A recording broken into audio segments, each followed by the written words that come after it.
Hey. Yeah. Oh. Oh. Oh.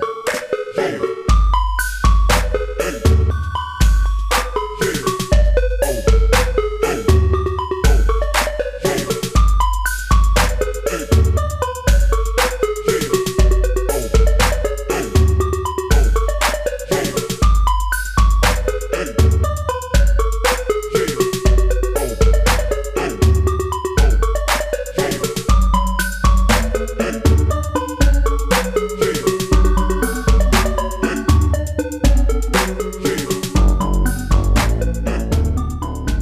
What's up, YouTube? This is your boy Thomas back again with another rendition of Truth Be Told. Now, this past week I didn't see anything major or big going on in the news.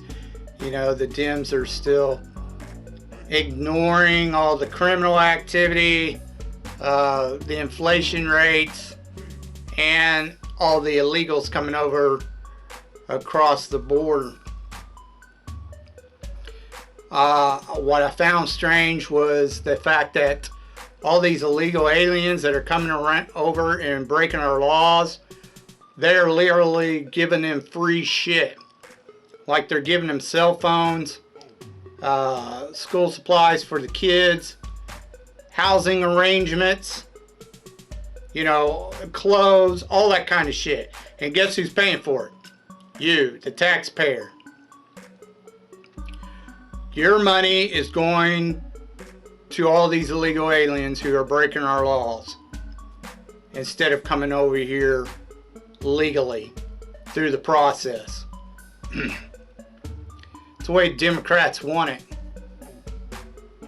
They want to spend your money paying all these illegal aliens for free shit instead of them working for it. Anyways, moving on. Hate politics. I'm just going to briefly mention this because I saw so many people trashing this new show, the whole Marvel She-Hulk. I even watched the first episode because I just wanted to see how bad it really was. And oh my gosh, it is so bad. There is so much feminist cringe in this show, it's not even funny. The chick who plays She-Hulk, I mean, she just bashes Banner to no end, tells him how amazing she is and how she's perfect and she can't do no wrong and she's always right, no matter the fact that she's actually always wrong. But that's a typical feminist for you. She has, you know, just bad attitude. I mean, shitty attitude. I wanted to tape her mouth shut and throw her off the cliff myself, as he does in the show. I just, oh my God, I wanted her to shut the hell up because she was retarded. The CGI is just god awful, terrible looking. Anyways, the one part that really annoyed me was, and I knew they were going to do it, they even said they were going to, because they can't have a white male saving a female. Then the comics, she gets a blood transfusion from Banner, and that's how she becomes She-Hulk. In this, they have a car accident. He gets his arm cut, she gets her arm cut, and the blood just kind of drips off his arm onto her arm, and bam, instantly she's She-Hulk. I'm like, get the fuck out of here. Fuck off, Marvel. And then all of a sudden, when they go back to the lab, what I said, the feminist crap, yeah, oh, I can do this better than you can, or, you know, she started going through all her abilities and what she could do. And she was just 10 times better at it than Banner, and she's instantly can do it, you know, fucking instead of him, where he had to work on it for years. He had an alter ego, you know, it was Banner and Hulk. They're two beings, basically, in one. With her, she doesn't have that problem. Now, I think that's in the comics where You know, she doesn't have the alter ego. There's not two personalities. There's just her. But the rest of it, he explains that normal people couldn't handle his blood. It would drive him crazy and kill him. But because she is a relative and their genetics are similar, she was able to adapt the blood just fine, the gamma radiation, and in fact even work it to her advantage where, she could heal better, do certain things better than he can and all this other shit. I'm just like, get the fuck out of here. It's so dumb. It was dumb how she became She-Hulk in this show. It was retarded. Anyways, the show's dumb. I'm telling you, it's trash. Just from the first episode. And we all knew it was going to be woke trash. I mean, it's Disney Marvel. And the writers are fucking retarded feminists anyway. So, it is what it is. It's trash. Don't bother watching it. You won't like it. Alright, moving on. The thing I want to talk to you about is I just watched the whole first season of the new Sandman show from DC. Now, before I get started on this, understand that the original Sandman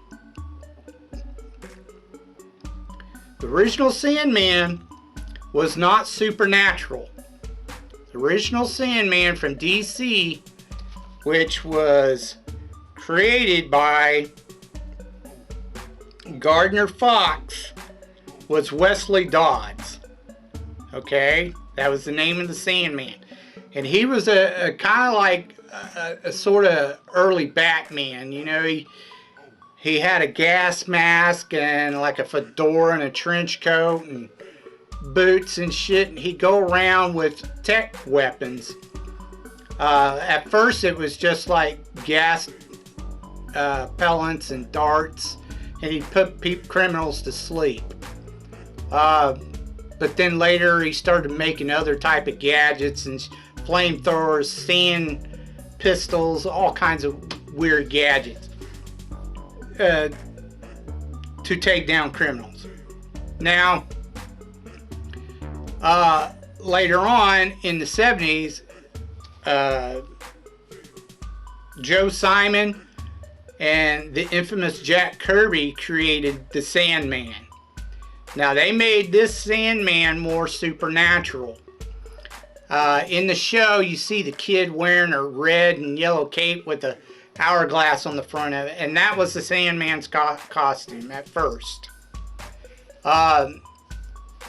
He was supernatural, and his name was Garrett Sanford. He was like a professor, a college professor. He eventually, he's trapped in the dream realm. Somehow he gets trapped in the dream realm, and he becomes Dream, or Morpheus, whatever you want to call him.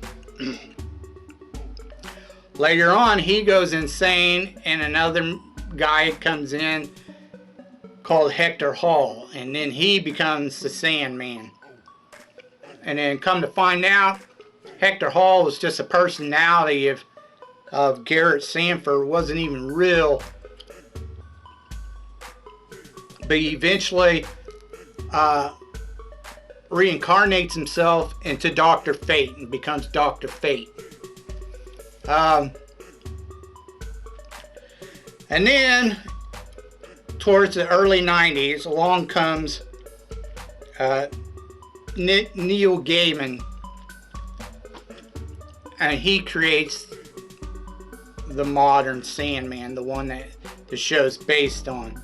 And he creates this whole mythical, like gods called the Endless, are like his siblings or whatever, and blah blah blah, and it just, I don't know, it's kind of weird. It's a little strange. It's too much like, Greek Greek mythology or Norse mythology. You know, he created several, like this family unit that, you know, Desire, which Desire is the actor who plays Desire on this show. He is a transsexual, or he claims he is. And in the comic books, it doesn't state that. It just calls him an it. Okay? But Desire can be male or female. It just depends on what it feels like. So, what they should have done is they should have had a woman and a man who plays Desire. And that from time to time, Desire will be male or Desire will be female. Not a transsexual. I'm sorry, but the guy he's a man. I don't care about people being gay. Doesn't bother me. Doesn't bother me every once in a while there's a gay person in a show. But I'm sorry, I don't follow the transsexual community at all, because it's a mental disorder that's been proven, and they are male. They can't just choose who they want to be or what they want to be. It doesn't work that way biologically. Not according to science. They are a man. Anyways, that's a whole different subject. So, moving on. Let's talk about the show. So, the show probably wouldn't be half that bad. You know, it started off okay. It was just really slow and boring. The first few episodes were really slow and boring. The next problem that I had was he took John Constantine and wiped him out and replaced him with a fucking female and called her Joanna Constantine. Now in the comics, supposedly there is a Joanna Constantine who is John Constantine's ancestor. She was a female, was a woman. She was a witch. However, instead of him going, okay, let's bring her forward in time somehow, like, you know, she had a longevity spell, or, you know, she time traveled or something, he just completely wipes out John Constantine and replaces that character with Joanna Constantine. Now, if he had made a new Constantine, a different, you know, Constantine, and then gave him a different backstory, it might have been different. But no, he gives Joanna Constantine the same backstory as John Constantine. Fuck off, Neil. Fuck off. Fuck you, dude. You suck dick. Anyways, that was my first problem. And she sucked. I didn't like her as, you know, Joanna Constantine. But I didn't care for the actress. Anyways, moving on. The next and here's the thing. They also made her gay. I was like, fuck off, dude. Are you fucking kidding me? John is not gay. Go fuck off. But made Joanna gay. Whatever.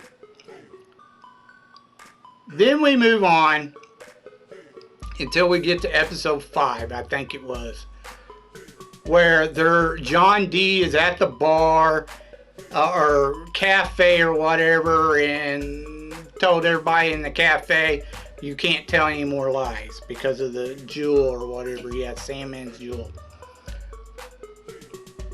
Next thing you know, everybody's fucking gay. I'm just like, what the fuck? What the fuck is going on? You have a woman who's definitely a fucking feminist, you know, taking control of some simp or beta male. And then you have this black dude who just wants to be gay. And this other guy, he's like a pedo, telling this woman that he's been screwing her son while she went to bed. You know, it's like, what the fuck? You know, and then the woman, you know, she likes men, but then she turns around and there's this gay woman there, a lesbian, that she, all of a sudden, she likes, and they start making out. I'm just, give me the fuck off. Everybody's gay now? Jesus. That whole episode was just flat out retarded. Then moving on, okay, you have two other iconic characters that he turned gay, or not gay, sorry. Two other iconic characters that he turned into a female. The Lucian character, which I never knew about anyway, because I never read the Sandman comics. I had to look all this shit up. And then, which I didn't really care for the Lucian character anyway. I thought she sucked. And then the other one was the... Oh, Lucifer. He changed Lucifer to a female. Now, in the Bible, it literally describes Lucifer Morningstar as a male. He is male, Neil. Now, granted, Lucifer can alter his image, whatever, and look however he wants. But in this show, they specifically try to make sure you understand that Lucifer is fucking female. And it's fucking retarded. I do not like that chick that plays the fucking Lucifer character anyway. Fuck her. I can't stand that actress. She sucks. Anyways, you know, fucking all the time you hear that, oh, that's a huge bitch. Yep, that's her. Anyways, moving on. Now, they also make, there's an episode where they go to a convention because the Corinthians, supposedly their villain, is a nightmare, he's a dream, and he is a serial killer. So he goes to this convention, which is almost like a, you know, Comic-Con, where a bunch of serial killers show up. They wear their serial killer name tags. Like, seriously? That would never happen. I'm sorry. It just wouldn't happen. They're not gonna, a serial killer is not gonna show up wearing a name tag, you know, announcing themselves. It's just fucking dumb. It was retarded. That whole episode was retarded too. You know, it was like an alien UFO convention, you know. They were trying to make him look stupid or some shit. I don't know. It was dumb. Anyways, they also make the Corinthian gay. I'm just like, Jesus. Neil has got a hard-on for the fucking alphabet community. Fuck off, Neil. You're a fucking idiot. Anyways, the show probably would have been decent if he would have left all the fucking woke, gay, feminist nonsense that was in this show. It was just over the top. It was too much. Just too much. Anyways, like I said, the story wasn't too bad, but the whole fucking constant slap in the face, here I'm gay shit, was just too much. It was too much. Because honestly, you're not going to run into a gay every time you fucking turn around. It doesn't, you don't need to have an alphabet community member in every single fucking show. I don't care if there's one every once in a while in a show. But it's getting to be where every show has to put in some type of token gay person. And it's just gotten old. It needs to stop. Stop with the woke bullshit. Jeez. Like, I have nothing against gay people. They can be gay all they want. But, seriously, Hollywood needs to stop with all the woke nonsense. They don't have to change iconic characters and change their gender or race swap them or fucking put in the token gay member. Give me a fucking break. Enough already. People are sick and tired of it. Alright, let's move on to your B-movie reviews.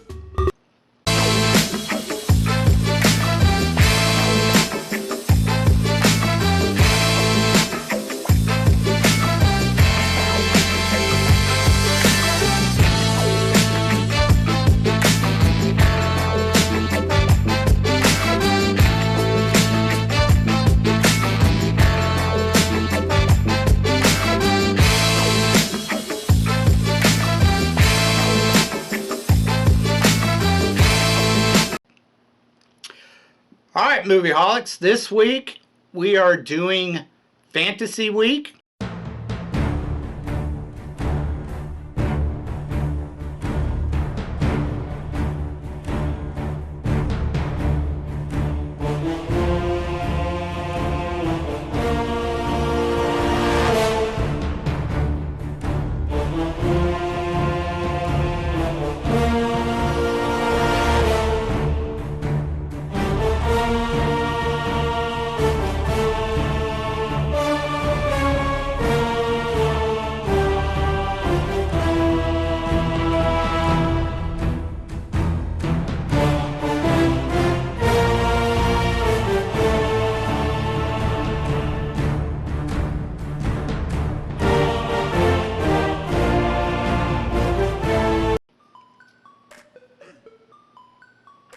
And this week I chose a couple old classics.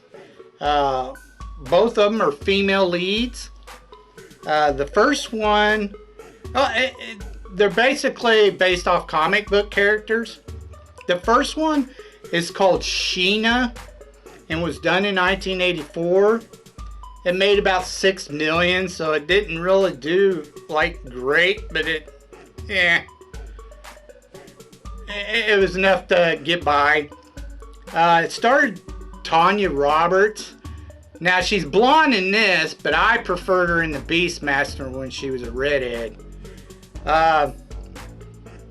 Also, Ted Wass was in this. He was the leading man. This is based off a comic book character from like Pulp Fiction magazines back in the 30s and 40s. Apparently there was an old ass black and white movie or TV show of Sheena. I didn't know about that. I do know that they tried to make a television show in like the early 2000s called Sheena as well, from the chick that was on Baywatch or whatever, and it was trash. It didn't do well at all. They also changed a few things of like her powers or abilities or some shit in that show. She could shape change in that show, but in the comics she wasn't a shape changer. Now this one sticks more with the comics. Basically, Sheena, her parents die in Africa with a particular tribe that kind of considers this particular mountain or cave or whatever sacred because it has the dirt, the earth or whatever on the mountain or whatever. It has healing properties. It can heal diseases and shit like that, but the outside world don't know about it.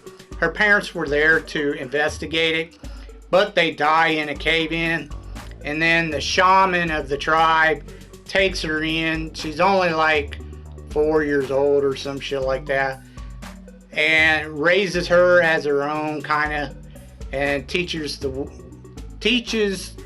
Sheena the way of the shaman, how to communicate with the animals and call to them if she needs them. There's this prophecy that a child of light hair or whatever, light skin, would become the protector, the village's protector or whatever. And they believe that that's what Sheena is the protector of this village. A type of queen of the jungle kind of shit.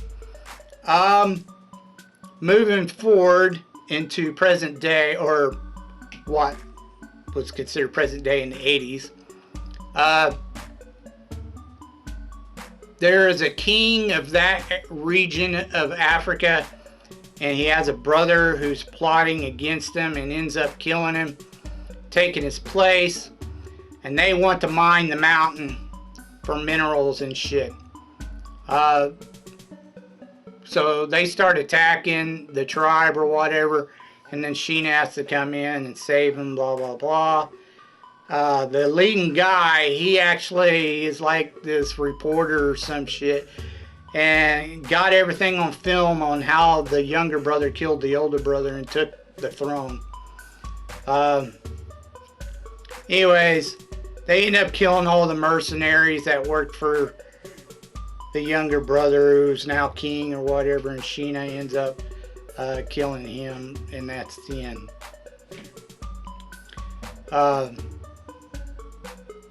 The boyfriend or the guy, the reporter guy, they kind of fall in love, and he goes off to fix things and then come back. That's the end of the movie. It wasn't bad. It was okay for what it was.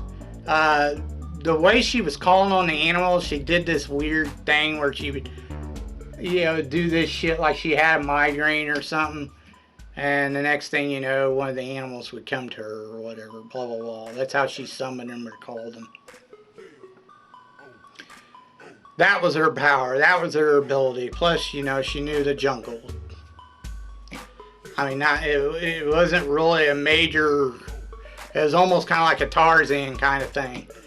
But it was okay for what it was. To me, it was more of a... Even though it had some action in it, it was more of a romance type thing between her and that reporter. It felt more like a romantic type action film. I don't know. Not really a comedy. Had a couple funny scenes in it, but it wasn't really a comedy. It was more like a romantic action flick. It was alright though. It wasn't horrible. The acting was decent. So, it's good for a one-time watch. I give it a thumbs up and a thumbs down. Alright, moving on. The next one was, of course, the 1984 Supergirl. It made about 14 million worldwide. It didn't do too bad for then. And, you had Faye Dunaway, who played the evil witch. Hart Barchner played the leading man, or the lovesick boy, or whatever. And then you had Helen Slater in it, who played Supergirl. Now, Helen Slater, she had several leads back in the 80s. She was a good-looking woman back then. You also had the guy from the Superman movies who played Jimmy Olsen in this. He's in there. There were just a couple things I had a problem with. Now, of course, all the special effects are going to be kind of cheesy. It was the 80s. You could tell she was swinging on some fucking wires or whatever when she did the flying and shit. And of course, you had the televised background and while she was flying or whatever, mountains and shit like that. But now there's a couple things that I didn't quite understand. Number one, she had a particular power. I'm not sure how to explain it. She had a power where she could change her clothes. Like, I don't know if it was an illusion type power or whatever. It's never explained. How Superman, he'd have to take a change of clothes and change in the telephone booth, she just automatically, walks behind a tree and instantly she's wearing a school uniform. Now I'm like, okay. And then, her hair turns black. And I'm like, okay, so she's instantly a brunette when she walks behind a tree and changes her outfit. So maybe she had the power of illusion. I don't know. It's never really explained. I don't know if that's explained in comics, because from what I understand, she actually had to physically get clothes and wigs and shit in the comics. So I don't get it. Also, she does this thing where she's looking at a flower and she makes it grow with her eye beams. Whereas I thought the eye beams were like heat rays or whatever. But apparently not for her. I don't know. That's weird too. It doesn't kill the flower. It makes it grow. It's weird. Anyways. The other thing that really irritated me was there's this scene where she has to do this letter of recommendation. Well, automatically, she knows who her cousin is. He's Clark Kent. He works at the Daily Planet. He's a reporter. And he works with Lois Lane. And guess who she gets paired up with? Lois Lane's younger sister, Lucy Lane. Right? I mean, who? What a coincidence. Whatever. But how does she know who Clark Kent is and that he's Superman? Her cousin's Clark Kent. How could she know this? At the beginning of the movie, she's in, I think it's called Altar or some can't remember. Astar or some shit. I can't remember the name of the city. But they're in an interdimensional pocket of space and time. They somehow escaped. There was a few survivors who escaped the destruction of Krypton.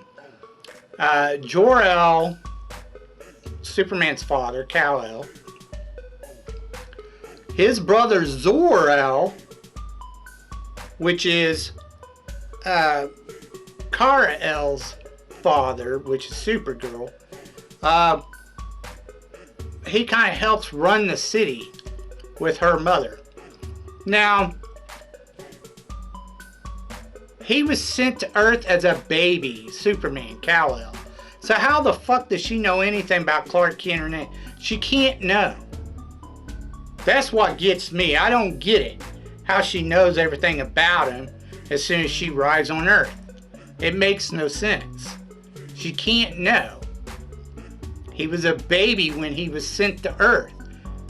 They can't know anything about his life on Earth. It's not possible.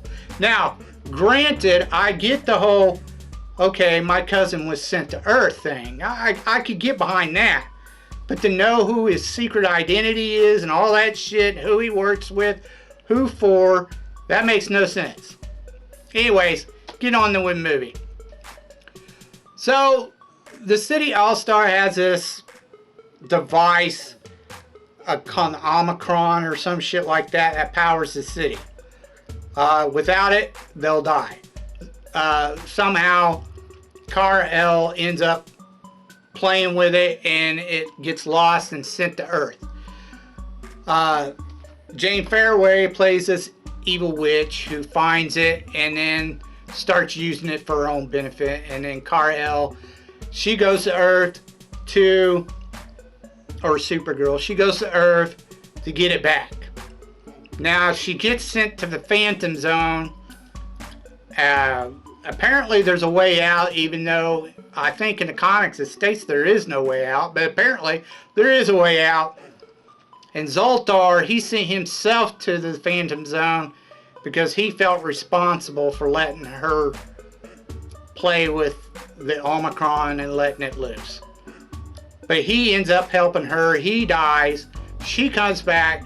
She stops the evil witch, sends her and her friend to the Phantom Zone, and then takes the Omicron back